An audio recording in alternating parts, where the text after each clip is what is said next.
ओम नमो भगवते वासुदेवाय। ओम नमो भगवते वासुदेवाय। ओम नमो भगवते वासुदेवाय। नारायणं नमस्कृत्य नरं चैव नरोत्तमं देवीं सरस्वतीं व्यासं ततो जयमुदीरयेत्। शृण्वत स्वकथा कृष्ण पुण्यश्रवण कीर्तन हृदयन्तास्तो य भद्राणि विधुनोति सुरहितम् नष्टप्रायेषु भद्रेषु नित्यं भागवत सेवया भगवते उत्तम श्लोके भक्तिर्भवते नैष्ठकी। Reading from Srimad Bhagavatam, Canto 3, Chapter 33, Text 18, 19, and 20. गृहोद्यानं कुसुमितै रम्यं बहुवं मरद्रुमैः कुजद्विहङ्गमिथुनं गायन्मततं ध्रुवतम्. So, Graha Udyanam, the household garden. Kusumitai, with flowers and fruits. Ramyam, beautiful. Bahu Amar Drumei, with many celestial trees. Kujat, singing. Vihanga, of birds. Mithunam, with pairs. Gayat, humming. Matta, intoxicated. Madhu Vratam, with bees. Translation and purport. Translation by Srila Prabhupada. Srila Prabhupada ki jai. The compound of the main household was surrounded by beautiful gardens with the sweet, fragrant flowers and many trees, which produced fresh fruit and were tall and beautiful. The attraction of such gardens was that singing birds would sit on the trees, and their chanting voices, as well as the humming sound of the bees, made the whole atmosphere as pleasing as possible. Text 19. यत्र प्रविष्टमात्मानं विबुधानुचराजगुः व्याप्यामुत्पलगन्धिन्यां कर्दमेनोपलालितम्. Yatra, where pravishtam, entered, atmanam, unto her, vibhu vibhuda anucharaha, the associates of the denizens of heaven, jaguha, sang vapyam, in the pond, utpala, of lotuses, gandhiyam, with the fragrance, kardamena, by kardama, uplit uplatlalitam, treated with great care. Translation purport by Srila Prabhupada. Srila Prabhupada ki jai. When Devahuti would enter that lovely garden to take her bath in the pond filled with the lotus flowers, the associates of the denizens of heaven, the Gandharvas, would sing about Kardama's glorious household life. Her great husband, Kardama, gave her all protection at all times. Purport. The ideal husband and wife relationship is very nicely described in this statement. Kardama Muni gave Devhuti all sort of comforts in his duty as a husband, but he was not at all attached to his wife. As soon as his son Kapiladev was grown up, Kardama at once left all family connection. Similarly, Devhuti was the daughter of a great king Swayambhu Manu and was qualified and beautiful, but she was completely dependent on the protection of her husband. According to Manu, woman, the fair sex should not have independence at any age of life. In childhood, a woman must be under the protection of the parents. In youth, she must be under the protection of the husband, and in old age, she must be under the protection of grown children. Devahuti demonstrated all these statements of the Manu Sanhita in her life. As a child, she was dependent on her father. Later, she was dependent on her husband, and in spite of her opulence, and she was later dependent on her son Kapiladev. Text 20. Hitva tadipya tata mama api yakhandalayošitam kinchinchakara vadanam putra vishleshanata atura. Hitva, having given up tat, that household, ipsitam tatam tat, ipsita tamam, most desirable, api, even, akhandala yoshitam, by the wives of Lord Indra, Kanchita, Chakar, Vadanam. She wore a sorry look on her face.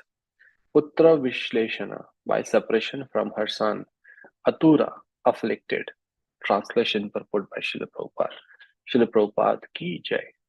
Although her position was unique from all points of view, saintly Devhuti, in spite of all her possessions, which were envied even by the ladies of the heavenly planets, gave up all such comforts.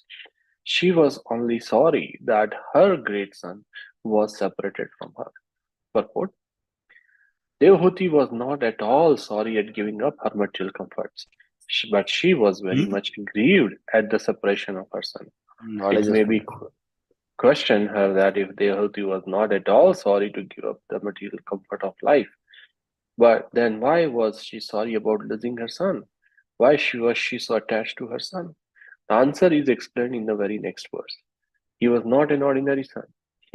Her son was the Supreme Personality of Godhead. One can give up material attachment, therefore, only when one has an attachment for the Supreme Person. This is explained in Bhagavad Gita. Param drashtva nivartate. Only when one actually has some taste for spiritual existence can he can be he be reluctant follow the materialistic way of life. Nama Om Vishnu Padaya Krishna Prishtaya Bhutale Srimate Bhaktivedanta Swami Namane Namaste Saraswati Devi Gaurvani Pracharini Nirvisheshashwanyavadi Pashyata Deshatarini Jai Sri Krishna Chaitanya Prabhu Nityananda Shri Advaita Gadadhara Shivasadi Gaur Bhaktavrinda Hare Krishna Krishna Krishna Hare Hare Hare Rama Rama Rama Hare Hare. Thank you, Assembled Vaishnavas, for giving me this opportunity to speak for my own purification. I will summarize today's verses from the summary given by senior acharyas and purports by Srila Prabhupada. Please forgive me if I add my own meaning or interpretation to this. So here there are a couple of points made in these two verses. The first one is that actually a woman should be given a protection at every stage of life. Now she should be given a protection by her father in her younger days, by husband in her youth, and by the grown-up sons in her old age. So let's understand a little bit more. So in glorious days or before the age of Kali, the Brahmanas, cows, women, children, and old men were properly given protection. Now, what is the protection means? So the protection of the Brahmana means that to maintain the institution of Varna and Ashram, the most scientific culture for the attainment of spiritual life.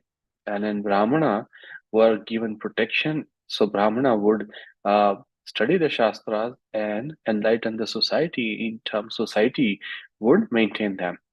The protection of cows maintain the most miraculous form of food like milk for maintaining the our body and health so that we can have a strong generation.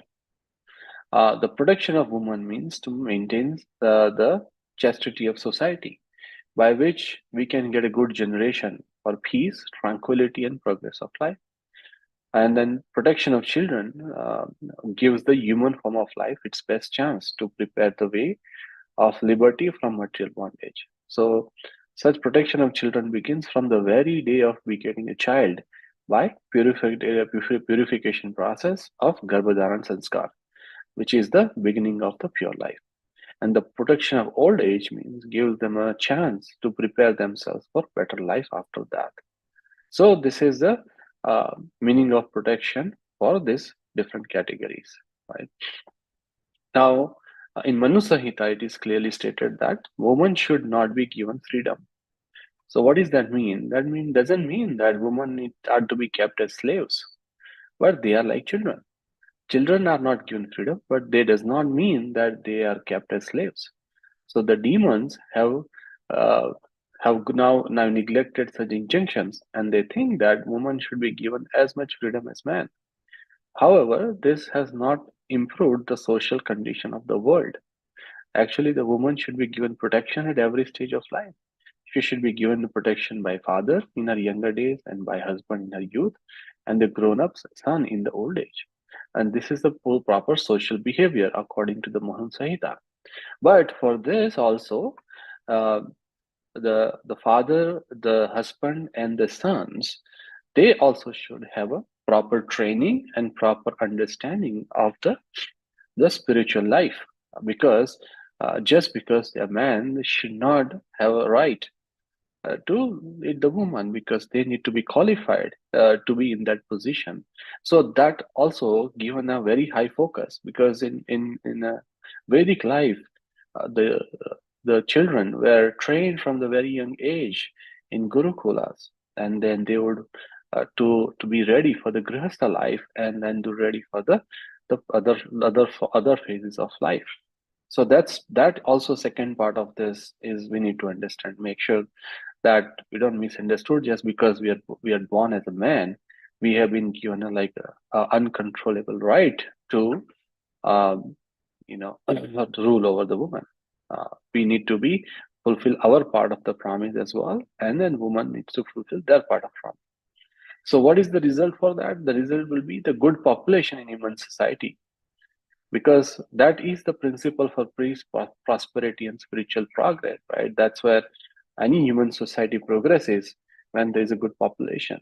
So the Varnashram religion's principles were designed such that the good population would prevail in society for general spiritual progress of the state and community. Such population depends on a chastity and faithfulness of its womanhood. As children are very prone to mislead, women are similarly prone to degradation. Therefore, both children and women require protection by the elder members of the family. By being engaged in various religious practices, women will not be misled into adultery. So, the different family traditions of the religious activities should always engage them, and thus their chastity and devotion will give birth to a good population eligible for participating in Varnashram system. That's why woman is the foundation of any system. Very important. So that's why the more focus is given on woman. So on the failure of such Varnashram dharma, naturally the woman will become free to act and mix with woman, and thus adultery is indulged in as a risk of unwanted population. And then irresponsible men also provoke adultery in society, and thus there will be flood of unwanted human civilization, and there will be race at the risk of war uh, and um, and chaos in the society. So that's why it's very important that that very basic foundation, that woman needs to be protected and given the right knowledge, and for that, man also needs to acquire the right knowledge, and then they need to be spiritually elevated. Now, see, just because uh, Devahuti was dependent on Kardama Muni doesn't mean she didn't have a powers. When Kardama Muni was doing his penances, Devahuti was serving him, so much so that she became so thin, almost like into come to bones. But when Kardama Muni got the uh, all the powers, like half of that automatically was given to Devahuti. So Devahuti was equally powerful as Kardama Muni in terms of she could also create her own opulences and protect herself. But she was following the dharma, woman's dharma, and she was following the path of her husband, and then later her son, the Kapila Muni. So these are the things we need to understand in context of Shastra, so that we can understand it better, and don't not misunderstand these statements. And then, in the society, we have seen that people like tend to reject this statement just because without understanding, without proper understanding that why a woman is always have to depend on a man. But we need to understand this in the light of Shastras, and so we can get a proper context, then we can understand it properly. Now, second point here in the other verse made is that, Devahuti, even though she had opulences that was envied by even the heavenly damsels, why she was not happy or why ready to leave that? So, because the reason was given is because she got a higher taste, because her son was a supreme personality of Godhead himself. So she didn't want to give up his association, and for that she was ready to give up all the material appliances. So in Bhagavad Gita, Shri Krishna explains that Vishaya mini vartante niraharas dehina Rasavarjam yasopisya paramam drashtva nivartate. The word here is param drashtva nivartate, means higher taste. Unless one is transcendently situated, is it not possible to cease from sense enjoyment? So the process of restriction from sense enjoyment by rules and regulation is something like restricting a diseased person from certain type of eatables. The patient neither likes these restrictions nor loses his taste for eatables. Similarly, sense restriction by some spiritual process like Ashtanga Yoga or Yam, Niyam, Asan, Pranayam, Pratyahara, Dharan, Dhyana, all these rules and regulations and practices of yoga is recommended for less intelligent person, to he who has not better knowledge. But one who has tested the beauty of the Supreme Lord Krishna in the course of his advancement in Krishna consciousness, he no longer has a taste for dead or material things. Therefore, the restrictions are there for the less intelligent neophytes in spiritual advancement of life.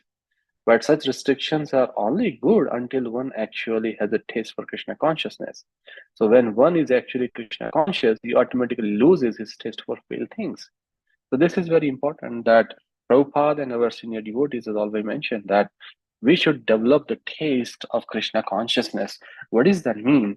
That means is don't focus on giving up things, but uh, focus on the gaining things. Like focus on chanting attentively. Focus on your sadhana. Focus on the studying Srimad Bhagavatam and scriptures that is given to us. Focus on association of deities. If you follow these principles, then automatically unwanted things will go away and you will automatically develop the higher taste. And once you develop the higher taste, all other things will go away and you'll follow the Krishna consciousness naturally. So I'll pause with one example given on this particular incident that is in Juhu, like a long time ago, there was a brahmachari. He narrated this incident. His name was Giriraj Das, not the Giriraj Swami, but Giriraj Das is a different brahmachari. So he was recollecting this when he was child, and he was in Juhu temple, and he used to do like small, task for Prabhupada. Prabhupada needs something, he would go and get it. So one day, like he, and then whatever is left over, few money, like few cents, Prabhupada will give it to him, and he would go and get chocolates, eat chocolates. So one time he was eating chocolate, and Prabhupada saw this and he said, "What are you eating?" He says, "I'm eating chocolate." And he says, so Prabhupada said, "Okay, come here with me." And then Prabhupada took him to kitchen, and Prabhupada uh, took like a cooked nice shiro for him. And then he gave that shiro to him and said, "Now eat this." So Giriraj Das mentioned that, he took very first bite and then he felt so transcendental, like he felt like so much higher taste of that. And even that was not even offered to Krishna yet. And he mentioned that such, even like made by Prabhupada, he has such a transcendental taste. And then say Prabhupada says that, "See, now do you still want to eat chocolates?" And then Giriraj Das, the brahmachari, says, "That day onwards, I gave up the chocolates because I got that higher taste from Srila Prabhupada. And then onwards, I will always eat prasadam because I got the higher taste from Srila Prabhupada." So this is the example that when we get the higher taste, we automatically do not long for the material things or things that are of lower nature. And especially when we can taste it when we associate with uh, the senior devotees or elevated devotees who can show us what that means by having the higher taste. So that's why it's very important that uh, we follow these regulatory principles, we follow the association of devotee, and then strive to get the higher taste, and then we automatically lose the tendency to engage in these other material things. So with this, I like to conclude the summary. Feel to add any comments